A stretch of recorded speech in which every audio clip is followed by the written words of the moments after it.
হযরতে মূসা পয়গম্বর যাওয়ার সময় একজন ধনী মানুষের সঙ্গে দেখা হয়ে গেল।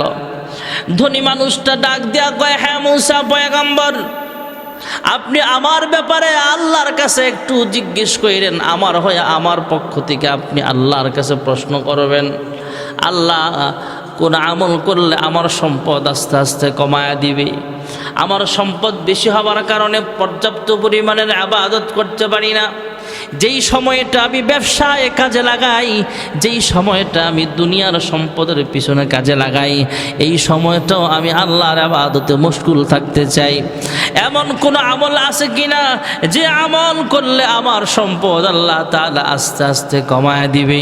মূসা পয়গম্বর আল্লাহর কাছে জানতে চাইলেন, মহান আল্লাহ রাব্বুল আলামিন জানায়া দিলেন, এই লোকটা বেশি বেশি শুকরিয়া আদায় করার কারণে তার সম্পদ অনেক বেড়ে গেছে। এই লোকটাকে জানায়া দিও, এই লোকটা যেন সম্পদ আস্তে আস্তে কমার জন্য এই লোকটা যেন শুকরিয়া আদায় করা আস্তে আস্তে কমায়া দেয়। লোকটাকে যখন সংবাদ পৌঁছানো হলো, মূসা পয়গম্বর যখন জানালেন, হ্যাঁ ভাই, তুমি শুকরিয়া আদায় করা কমায়া দাও, তাহলে তোমার নিয়ামত আস্তে আস্তে কমে যাবে। লোকটা ডাক দিয়া কয়, হ্যাঁ মূসা পয়গম্বর, আমার সম্পদ কমতে থাক বা বাড়তে থাক, অসুবিধা নাই। যতদিন পৃথিবীতে বেঁচে থাকব, যতদিন আমার দেহের ভিতরে প্রাণ থাকবে, যতদিন আমার দেহের ভিতরে রূহ থাকবে, আল্লাহ যতদিন হায়াতে বাঁচা রাখে, মরণ পর্যন্ত সব সময় মালিকের শুকরিয়া আদায় করে যাব। ওই লোকটা জানায়া দিলেন, ভাইয়ারা আমার, মূসা পয়গম্বর আরেকটা লোকের সাথে দেখা হয়েছিল। লোকটা জীর্ণ শীর্ণ পোশাক পরা একজন মহিলা। জিজ্ঞেস করে, হে মূসা পয়গম্বর, আমি অসহায়, আমি একজন গরিব মানুষ, আমার একটা ভালো বাড়ি নাই, আমার সুন্দর একটা গাড়ি নাই। হ্যাঁ মূসা নবী গো, আপনার মাধ্যমে আল্লাহ তাআলার কাছে জানতে চাই, এমন কোন আমল আছে কিনা যে আমলের কারণে আল্লাহ তাআলা আমার সম্পদ বাড়ায় দিবে? আল্লাহ তাআলা মূসা নবীর মাধ্যমে জানায় দিলেন, হ্যাঁ মূসা পয়গম্বর, যাও, যাওয়ার সময় জানায় দিও এই লোকটা যেন বেশি বেশি করে আমি আল্লাহর শুকরিয়া আদায় করে, কারণ আমি আল্লাহর শুকরিয়া আদায় করলে আমি আল্লাহ তাআলা নিয়ামত আরো বাড়ায় দিতে পারি, আমি আল্লাহ আরো নিয়ামত বাড়ায় দেই। হযরতে শেখ সাদি রহমাতুল্লাহ আলাইহি ফজরের নামাজ পড়ে আল্লাহর এক বান্দা, শেখ সাদি লিখেন, আল্লাহর এক বান্দা মসজিদ থেকে ফজরের নামাজ পড়ে বের হলেন। শীতের মধ্যে পায়ের মধ্যে জুতা নাই, জুতা কেনার মতো সামর্থ্য নাই, টাকা পয়সা নাই। আল্লাহর বান্দা শীতের রাত্রে কুয়াশার মধ্যে যখন ঠান্ডার মধ্যে মাটির উপর দিয়ে হাঁটে, তখন অনেক ঠান্ডা অনুভব হচ্ছে, অনেক ঠান্ডা মনে হচ্ছে। আল্লাহর বান্দা জবান খুইলা ডাক দে, আল্লাহ আমার মতো অসহায় গরিব মানুষ আসমানের নিচে জমিনের উপরে আর একজনও নাই। আয় আল্লাহ, কেমন বান্দা বানাইলা, জুতা কেনার মতো টাকা আমার কাছে নাই। মহান আল্লাহ রাব্বুল আলামিনকে এইভাবে কথাবার্তা বলতেছেন।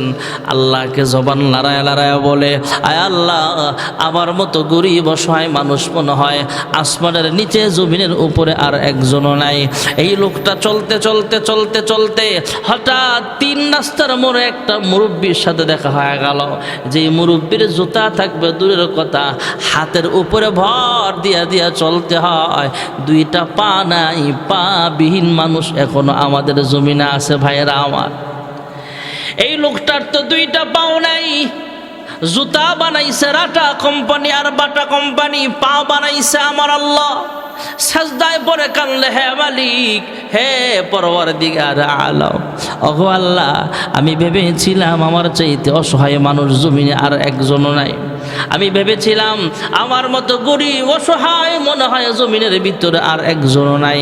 আমি বুঝি সবচেয়ে অসহায়, আমার জুতা কেনার মতো টাকা নাই। এখন তো দেখি আমার জুতা নাই তো কি হয়েছে, এই লোকটার তো 2টা পা নাই, পা ছাড়া আপনি জমিনে পাঠাইছেন, এই 2টা পাও নাই এই লোকটার জুতা থাকলে কি হবে? পা তো নাই, জুতা পরবে কোথায়? পা ছাড়া জুতা পরবে কোথায়? আয় আল্লাহ, আমার আমার জুতা লাগবে না, আমার 2টা পা নামক নিয়ামত যা আপনি দান করেছেন, কিয়ামত পর্যন্ত যদি সাজদায় আপনার কুদরতি পায়ে সাজদা দিয়া থাকি, তারপরও আমার শুকরিয়া আদায় করা কখনো শেষ হবে না। ভাইয়েরা আমার, বন্ধুরা আমার, যেই মহিলাকে মূসা পয়গম্বর বললেন, হ্যাঁ মহিলা তুমি নিয়ামতের শুকরিয়া আদায় করো, এই মহিলাটা গরিব হতে পারে, কিন্তু এই মহিলার তো ছোট্ট একটা করে ঘর আছে। এই মহিলা গরিব হতে পারে, কিন্তু হাত পা আছে, কথা বলার মতো শক্তি আছে। এর চাইতে অসহায় মানুষ তো পৃথিবীর জমিনে আরও আছে। মহিলার শুকরিয়া আদায় করার অনেক কিছু আছে, তারপরও মহিলা ডাক দিয়া কয়, হ্যাঁ মূসা পয়গম্বর, তোমার আল্লাহরও আকল নাই, তোমারও আকল নাই, আমার তো কিছুই নাই, আমি শুকরিয়া আদায় করব কি দিয়া? হযরতে মূসা পয়গম্বর অবাক হলেন। মহিলাকে আল্লাহ তাআলা আমার মাধ্যমে জানাইলেন যাতে করে শুকরিয়া আদায় করে আল্লাহ তার নিয়ামত বাড়ায়া দিবেন। কারণ আল্লাহ রাব্বুল আলামিন কোরআনুল কারীমে তো আয়াতে বলেন, লা ইন শাকারতুম লাযীদান্নাকুম ওয়া লা ইন কাফারতুম ইন্না আযাবি লাশাদীদ। হযরত ইব্রাহিম পয়গম্বর আলাইহিস সালাতু ওয়াস সালাম একদিন রাস্তা দিয়া যায়। আল্লাহর খলিল জাতির পিতা ইব্রাহিম আলাইহিস সালাতু ওয়াস সালাম রাস্তা দিয়া যায়। হঠাৎ দেখতে পাইলেন একজন পাগল আল্লাহ তাআলার নামের স্মরণ করতেছে, জিকির করতেছে। সুবহানাজিল মুলকি ওয়াল মালাকুত ওয়াল হাইবাতি ওয়াল কুদরাতি ওয়াল কিবরিয়াই ওয়াল জাবারুত। হযরত ইব্রাহিম আলাইহিস সালাতু ওয়াস সালাম পাগলের জবানে আল্লাহর নামের জিকির শুই না তিনি দাঁড়ায় গেলেন।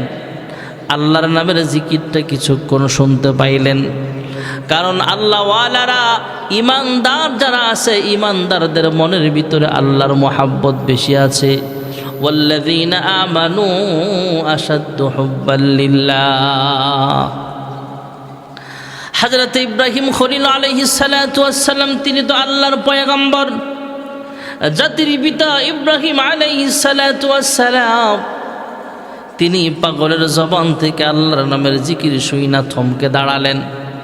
পাগলের মুখে আল্লাহর নামের জিকির শুনছিলেন, পাগল টের পায়া জিকির বন্ধ করিয়া দিলে।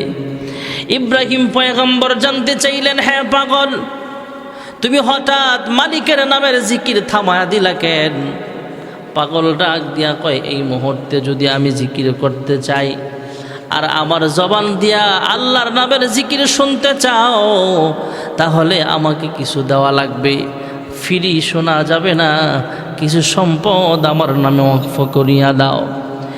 ইব্রাহিম পয়গম্বর ঘোষণা দিয়া দিলেন, যাও যাও, আমার সম্পদের অর্ধেক সম্পদ আমি তোমার নামে ওয়াকফ করে দিলাম, তারপরও মালিকের নামের জিকির আমি তোমার জবান দিয়া শুনতে চাই। পাগল আবার জিকির শুরু করলেন, কিছুক্ষণ জিকির করলেন, সুবহানাল্লাহ, আলহামদুলিল্লাহ, লা ইলাহা ইল্লাল্লাহ, আল্লাহু আকবার। কিছুক্ষণ জিকির কইরা আবার থাইমা গেলে ইব্রাহিম খলিল ডাক দিয়া কয়ে, থামলা কেন? কয়ে, বাকি সম্পদ আমার নামে লিখা দাও যদি আল্লাহর নামের জিকির শুনতে চাও।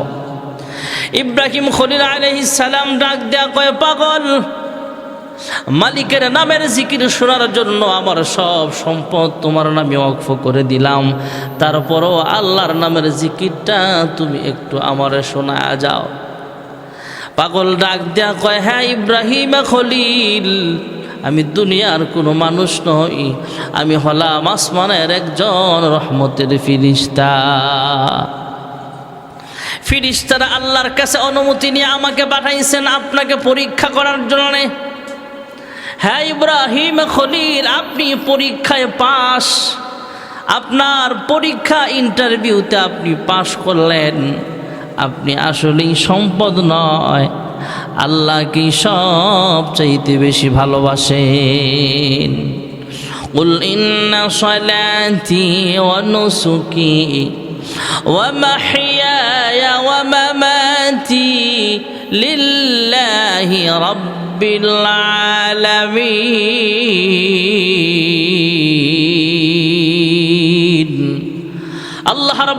আলামিন আল্লাহর হাবিবের মাধ্যমে আমাদেরকে জানিয়েছেন, হ্যাঁ নবী আপনি বলেন, আমার নামাজ, আমার রোজা, আমার কুরবানি, আমার যাবতীয় আমল সব আল্লাহকে রাজি খুশি করানোর জন্য। যারা আল্লাহর পাকর আল্লাহর জিকির শুনতে ভালোবাসে ভাইয়ারা আমার, আল্লাহওয়ালারা কবরে গেলেও শান্তি, ফুলসেরাতেও শান্তি, হাসরের মাঠেও শান্তি, জান্নাতে গেলেও আল্লাহওয়ালাদের শান্তি। বর্তমান জমানায় অনেক আল্লাহওয়ালা আছে ভাইয়েরা আমার।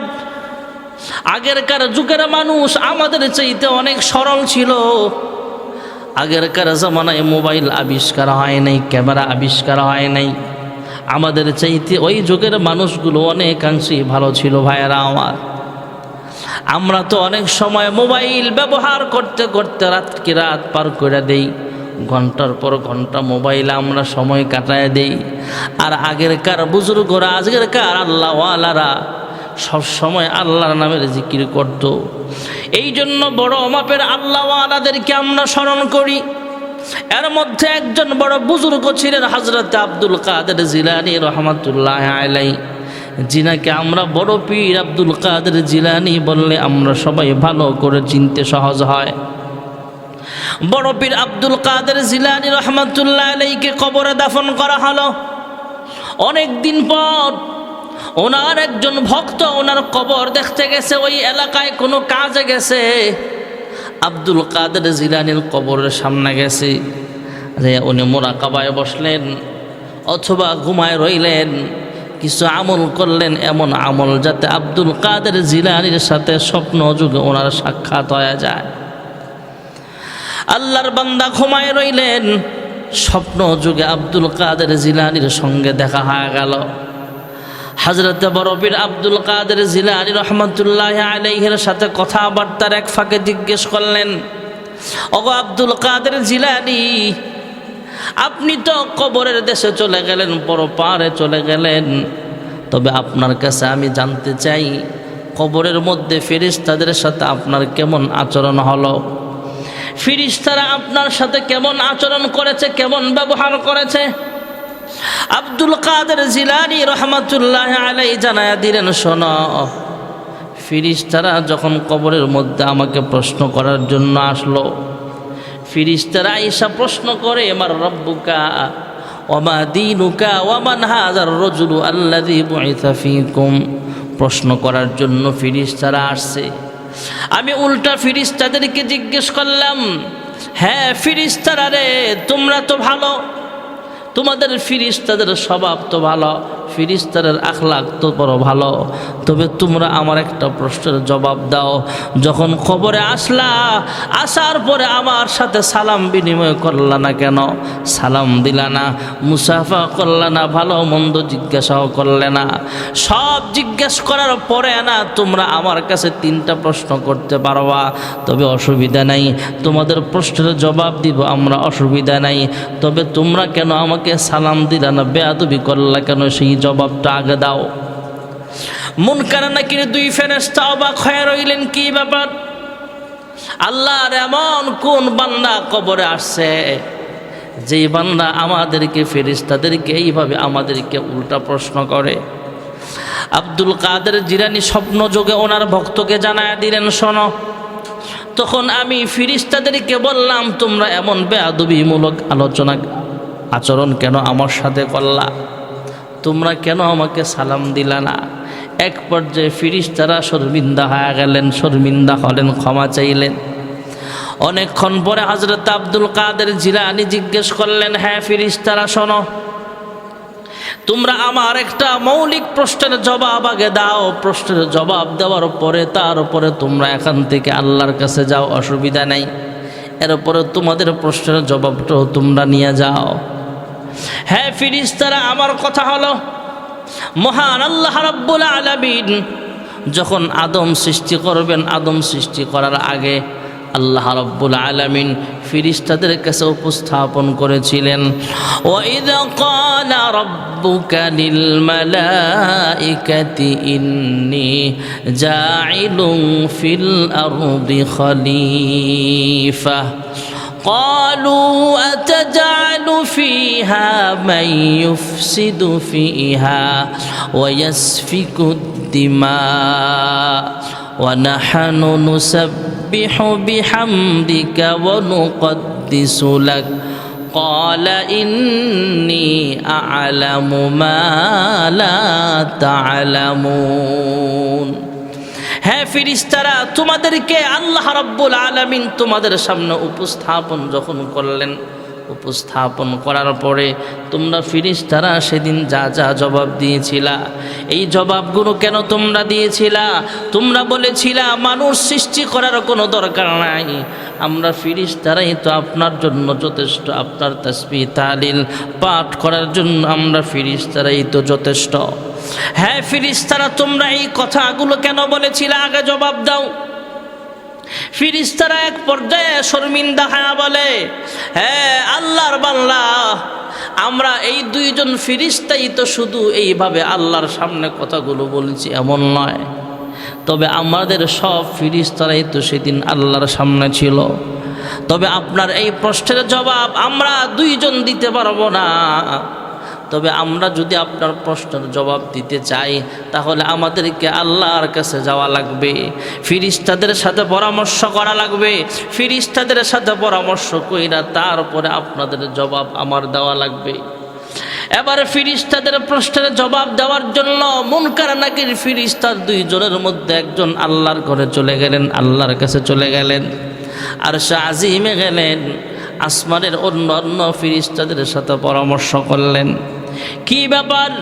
আল্লাহর এমন একজন বান্দা কবরে আসছে, যাইসা বলে আদম বানাইবার ব্যাপারে মহান আল্লাহ তাআলা যখন আমাদের কাছে জানতে চেয়েছিলেন, ওয়াইদ ক্বালা রাব্বুকা লিল মালাইকাতি ইন্নী জাইলুন ফিল আরদি খলিফা ক্বালু আতাজআলু ফিহা মান ইউফসিদু ফিহা ওয়া ইয়াসফিকু দিমা ونحن نسبح بحمدك ونقدس لك قال إني أعلم ما لا تعلمون।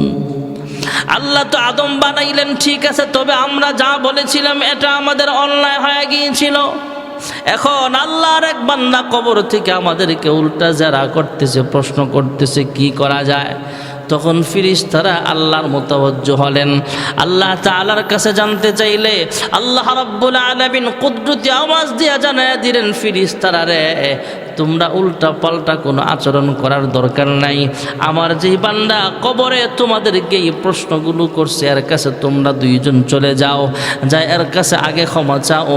সালাম দিলা না কেন? মুসাফা করলা না কেন?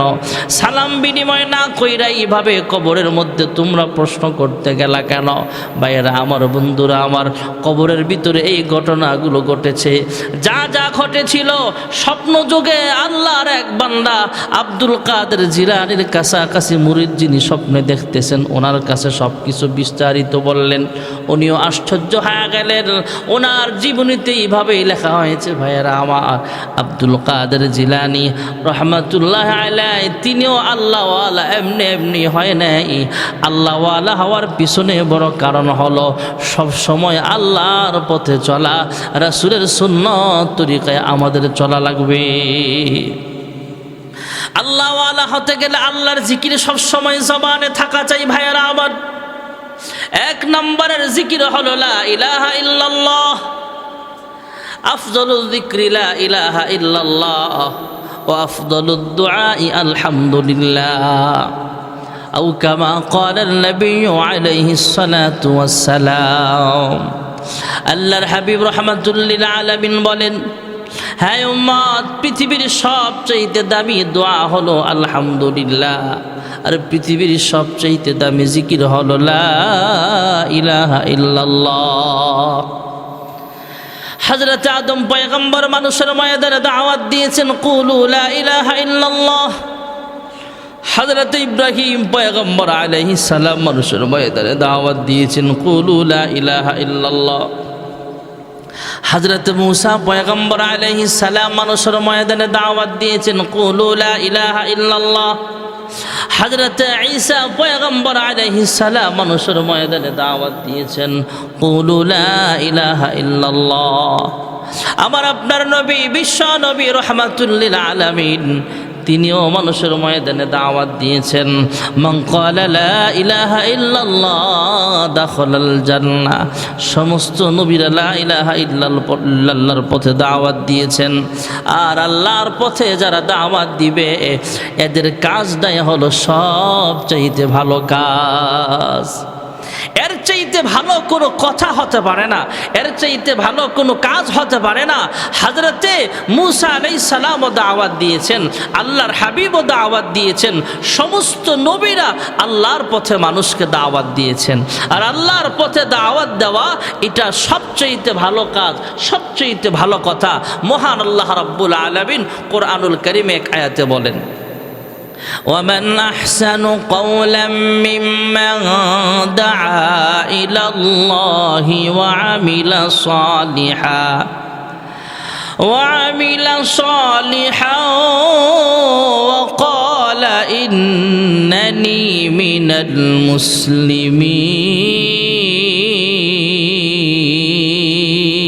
المسلمين। মহান আল্লাহ রাব্বুল আলামিন বলেন, সবচেয়ে উত্তম কথা হলো ওই কথা যেই কথার মাধ্যমে আল্লাহর পথে মানুষকে দাওয়াত দেওয়া হয়। এই জন্যই তো সমস্ত নবীরা দাওয়াত দিয়েছেন, কুলু লা ইলাহা ইল্লাল্লাহ। তাই তো আল্লাহর হাবিব বলেন, ক্বালা রাসূলুল্লাহ সাল্লাল্লাহু আলাইহি ওয়াসাল্লাম, আফদালুদ যিকরি লা ইলাহা ইল্লাল্লাহ ওয়া আফদালুদ দুআই আলহামদুলিল্লাহ। পৃথিবীর সবচেয়ে দামি জিকির হলো লা ইলাহা ইল্লাল্লাহ, আর সবচেয়ে দামি দোয়া হলো আলহামদুলিল্লাহ। আলহামদুলিল্লাহ হলো সবচেয়ে দামি জিকির ভাইয়েরা আমার, দামি দোয়া। এই জন্য প্রত্যেক নামাজেই তো আমরা তিলাওয়াত করে আলহামদুলিল্লাহি রাব্বিল আলামিন। প্রত্যেক নামাজেই সূরা ফাতিহা আমরা তিলাওয়াত করি। সূরাতুল ফাতিহার প্রথম শব্দটাই হলো আলহামদুলিল্লাহি রাব্বিল আলামিন। সব সময় শুকরিয়া আদায় করা লাগবে ভাইয়ারা আমার। আমার আল্লাহ আমার জন্য নিয়ামত দান করেছেন, আমার চেহারাটা আল্লাহ কত সুন্দর বানাইছেন, আলহামদুলিল্লাহ। আমার গালটা আল্লাহ কত সুন্দর বানাইছেন, আলহামদুলিল্লাহ। আমাকে আল্লাহ রাব্বুল আলামিন চোখের পাওয়ার দিয়েছেন, নিয়ামত দিয়েছেন, আলহামদুলিল্লাহ। নিয়ামতের শুকরিয়া আদায় করলে আল্লাহ রাব্বুল আলামিন আমাদের নিয়ামত আরো বাড়ায়া দিবেন।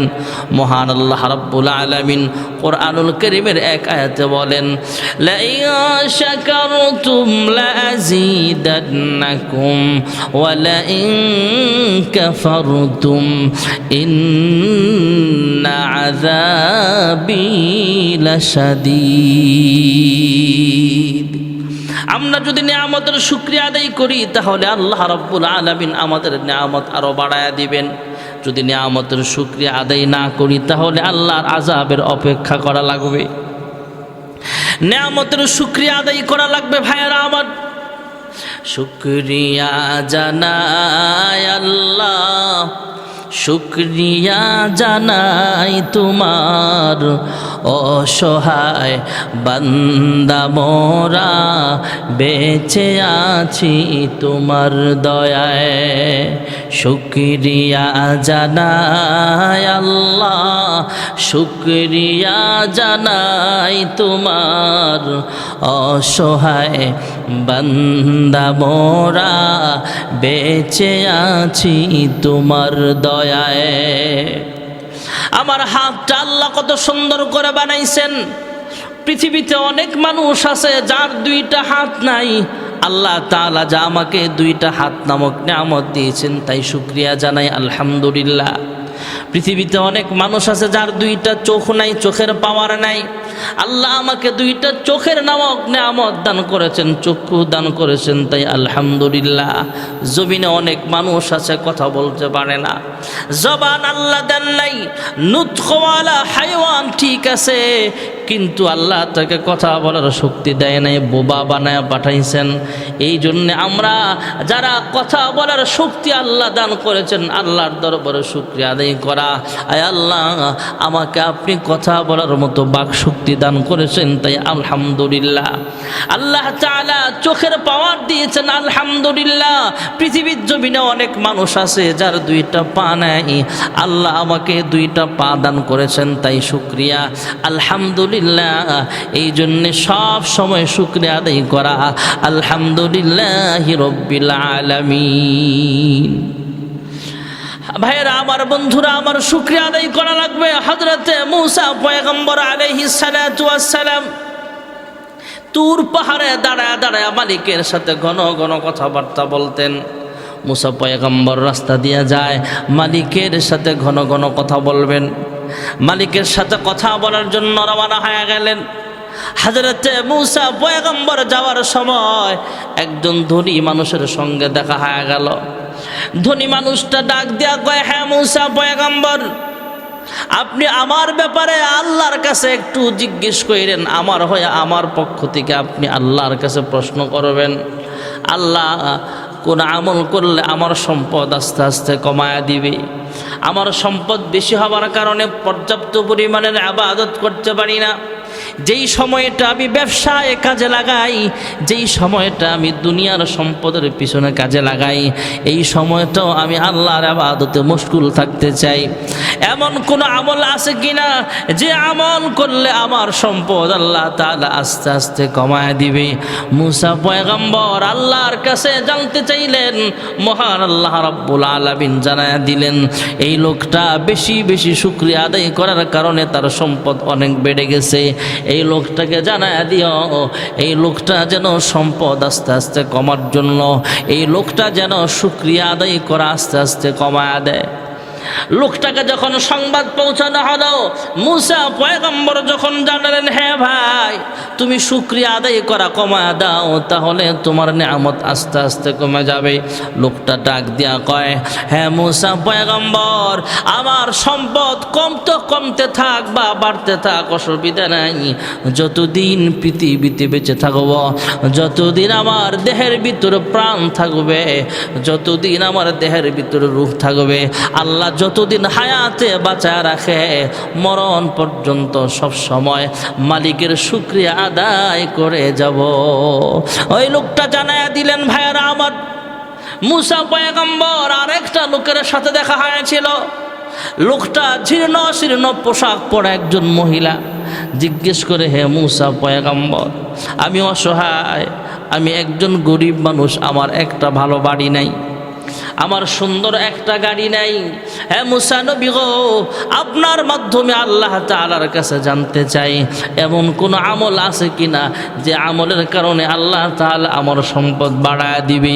আল্লাহ তাআলা মূসা নবীর মাধ্যমে জানায় দিলেন, হ্যাঁ মূসা পয়গম্বর যাও, যাওয়ার সময় জানায় দিও এই লোকটা যেন বেশি বেশি করে আমি আল্লাহর শুকরিয়া আদায় করে, কারণ আমি আল্লাহর শুকরিয়া আদায় করলে আমি আল্লাহ তাআলা নিয়ামত আরো বাড়ায় দিতে পারি। আমি আল্লাহ আরো নিয়ামত বাড়ায় দেই। হযরতে শেখ সাদি রহমাতুল্লাহ আলাইহি ফজরের নামাজ পড়ে আল্লাহর এক বান্দা, শেখ সাদি লিখেন, আল্লাহর এক বান্দা মসজিদ থেকে ফজরের নামাজ পড়ে বের হলেন। শীতের মধ্যে পায়ের মধ্যে জুতা নাই, জুতা কেনার মতো সামর্থ্য নাই, টাকা পয়সা নাই। আল্লাহর বান্দা শীতের রাত্রে কুয়াশার মধ্যে যখন ঠান্ডার মধ্যে মাটির উপর দিয়ে হাঁটে, তখন অনেক ঠান্ডা অনুভব হচ্ছে, অনেক ঠান্ডা মনে হচ্ছে।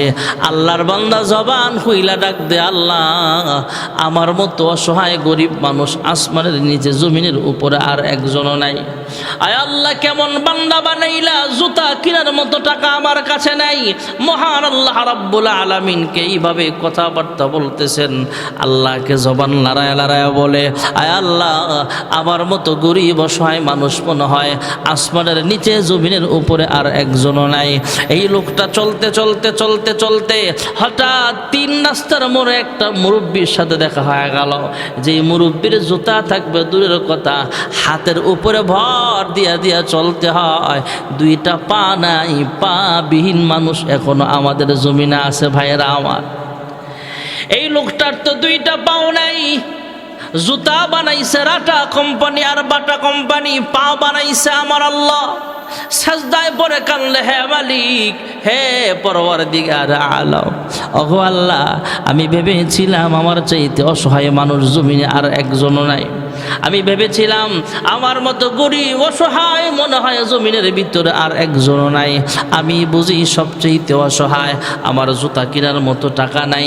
এখন তো দেখি আমার জুতা নাই তো কি হয়েছে, এই লোকটার তো 2টা পা নাই, পা ছাড়া আপনি জমিনে পাঠাইছেন, এই 2টা পাও নাই এই লোকটার জুতা থাকলে কি হবে? পা তো নাই, জুতা পরবে কোথায়? পা ছাড়া জুতা পরবে কোথায়? আয় আল্লাহ, আমার জুতা লাগবে না, আমার 2টা পা নামক নিয়ামত যা আপনি দান করেছেন, কিয়ামত পর্যন্ত যদি সাজদায় আপনার কুদরতি পায়ে সাজদা দিয়া থাকি, তারপরও আমার শুকরিয়া আদায় করা কখনো শেষ হবে না। ভাইয়েরা আমার, বন্ধুরা আমার, যেই মহিলাকে মূসা পয়গম্বর বললেন, হ্যাঁ মহিলা, তুমি নিয়ামতের শুকরিয়া আদায় করো। এই মহিলাটা গরিব হতে পারে, কিন্তু এই মহিলার তো ছোট্ট একটা করে ঘর আছে। এই মহিলা গরিব হতে পারে, কিন্তু হাত পা আছে, কথা বলার মতো শক্তি আছে। এর চাইতে অসহায় মানুষ তো পৃথিবীর জমিনে আরও আছে। মহিলার শুকরিয়া আদায় করার অনেক কিছু আছে। তারপরও মহিলা ডাক দিয়া কয়, হে মূসা পয়গম্বর, তোমার আল্লাহরও আকল নাই, তোমারও আকল নাই, আমার তো কিছুই নাই, আমি শুকরিয়া আদায় করব কি দিয়া? হযরতে মূসা পয়গম্বর অবাক হলেন। মহিলাকে আল্লাহ তাআলা আমার মাধ্যমে জানাইলেন যাতে করে শুকরিয়া আদায় করে আল্লাহ তার নিয়ামত বাড়ায়া দিবেন।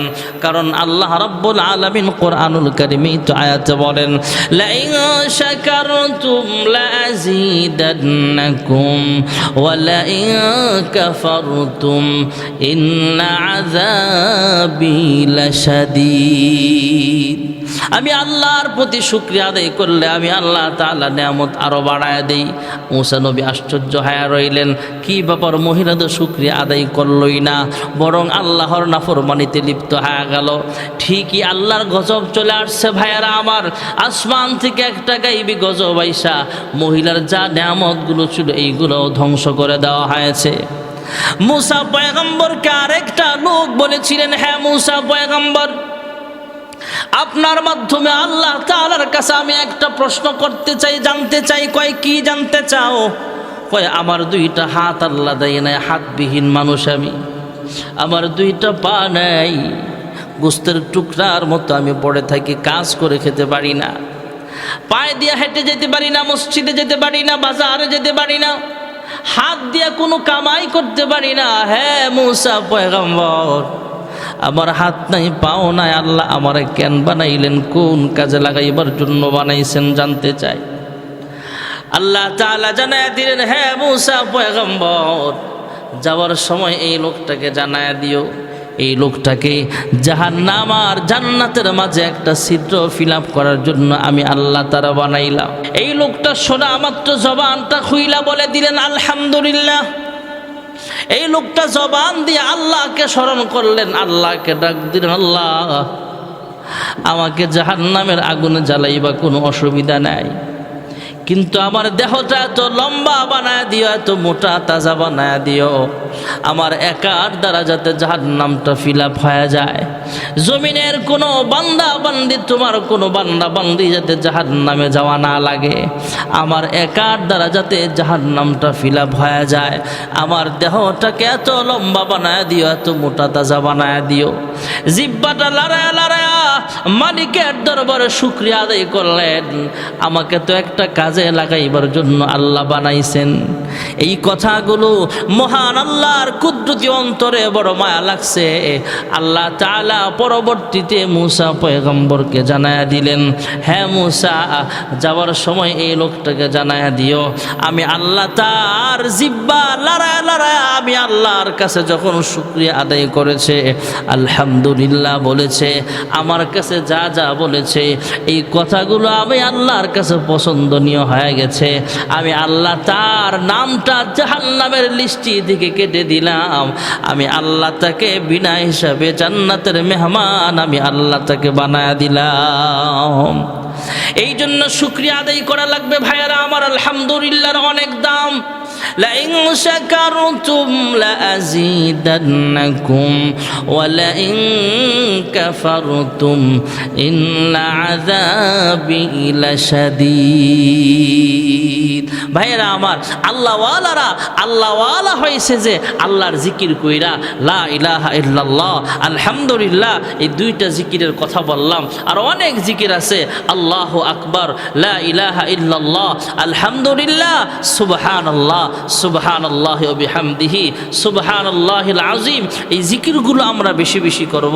আল্লাহ তাআলা আমাদের সকলকে বেশি বেশি জিকিরে ফিকিরে চলে আল্লাহওয়ালা হওয়ার তৌফিক দান করুন। আমিন। ওয়া আখিরু দাওয়ানা আনিল হামদুলিল্লাহি রাব্বিল আলামিন।